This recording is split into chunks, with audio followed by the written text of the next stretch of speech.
ஒவ்வொரு தீபாவளியிலயும் என் அம்மாவை நான் கவனிச்சுட்டு தான் இருக்கேன். எல்லாரையும் மகிழ்ச்சியா வச்சுக்க சமையலறை, வீட்டு அலங்காரம்னு ஒவ்வொரு அறையா பம்பரமா வேலை பார்த்துட்டு இருக்காங்க. அத அவங்க நிறுத்தினதே இல்ல, ஏன் உட்கார்ந்தது கூட இல்ல. இப்படிப்பட்ட என் அம்மாவுக்கு இந்த தீபாவளிக்கு எப்பவும் போல இல்லாம ஏதாவது வித்தியாசமா ஸ்பெஷலா ஒரு பரிசு கொடுக்கலாம்னு நினைச்சேன். அது அவங்களுக்கு உண்மையாவே தேவையான ஒண்ணா இருக்கணும். அதனாலதான் நான் அவங்களுக்கு மிரக்கிள் ஆஃப் மைண்ட் ஆப்ப அனுப்புனேன். அப்புறம் இந்த தீபாவளி இரவு உலகமே பட்டாசுகளின் ஒளியால வண்ணமயமாச்சு. அம்மா வீட்டுல கண்களை மூடி அமர்ந்திருந்தாங்க, காதுகள்ல இயர்போன்ஸோட.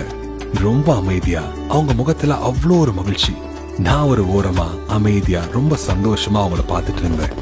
ஏன்னா இந்த தீபாவளிக்கு அவங்களுக்காக நான் வேற எதையும் பரிசளிக்கல, அவங்களுக்கான சிறந்த தருணத்தை பரிசா கொடுத்தேன். Miracle of mind. இப்படி ஒரு பரிசோட இந்த தீபாவளியை கொண்டாடுவோம்.